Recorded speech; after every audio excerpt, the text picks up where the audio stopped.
మలయాళ స్వామి చెప్పారనమాట. మన మనస్సును మనం ఎప్పుడు జయిస్తామో దాని కంట్రోల్లో ఉన్నంతకాలం మనం స్వతంత్రత పొందినట్టే. దాన్ని జయించినప్పుడు అప్పుడు మనం నిజమైనటువంటి స్వతంత్రాన్ని పొందినట్టు. గాంధీ మహాత్ముడు మలయాళ స్వామి ఇద్దరు బందర్లో ఒకసారి కలుసుకున్నారు. అప్పుడు చెప్పారనమాట, మీరు స్వరాజ్యం గురించి పోరాడండి, అంటే దేశానికి స్వతంత్రం గురించి.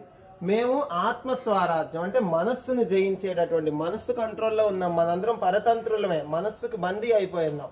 ఆ మనస్సును ఎప్పుడు జయిస్తామో అప్పుడే మనందరికీ కూడా స్వాతంత్రం కలిగినట్టు. అందుకని విజయ ఘోషల్లో చూడండి, స్వాతంత్ర్య మతము జయించునుగాక అంటే స్వతంత్రం ఎప్పుడో వచ్చేసిందిగా, 80 ఏళ్ళు అయింది కదా అంటే అది కాదు స్వాతంత్రం. మనకి ఎప్పుడు స్వాతంత్రం అంటే మనస్సు నుంచి మనం జయించినప్పుడే అప్పుడు నిజమైనటువంటి స్వాతంత్రం కలిగినట్టు అని మహాత్ములందరూ కూడా, మరి గురుదేవుల దగ్గర నుంచి అందరూ మహాత్ములు అటువంటి ఆత్మ స్వతంత్రాన్ని మనకి ప్రసాదించడానికి అనాదిగా ఎంతో కృషి చేస్తూనే ఉన్నారు.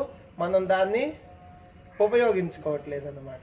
కాబట్టి ఏదో జెండా ఎగరేసేసాం అన్నట్టుగా అది దేశభక్తి కూడా ఉండాలి. ఎందుకంటే మనం ఈ దేశంలో నివసిస్తున్నాం అన్న, భారతదేశం అంటే వేదభూమి, కర్మభూమి. చూడండి, ఇంకా ఈ ప్రపంచంలో ఏ దేశంలో వెళ్ళినా కానీ ఇటువంటి సంస్కృతి ఎక్కడా లేనే లేదు. అటువంటి భూమిలో మనం జన్మించినందుకు ఆ భరత భూమిని గౌరవించాలి, ఆ దేశభక్తి ఉండాలి. ఎందుకంటే ఆ భక్తి లేకపోతే మన ధర్మం ఎక్కడ ఉంటుంది చెప్పండి? ఇప్పుడు ధర్మానికి ఇంత హాని వాటిల్లిందంటే దేశం పట్ల ఎవరికి భక్తి లేకపోబట్టే కదా. నిజమైనటువంటి దేశభక్తి ఉంటే మన ఇంట్లో ఎవరైనా ఏమైనా అన్నారనుకోండి ఊరుకుంటామా?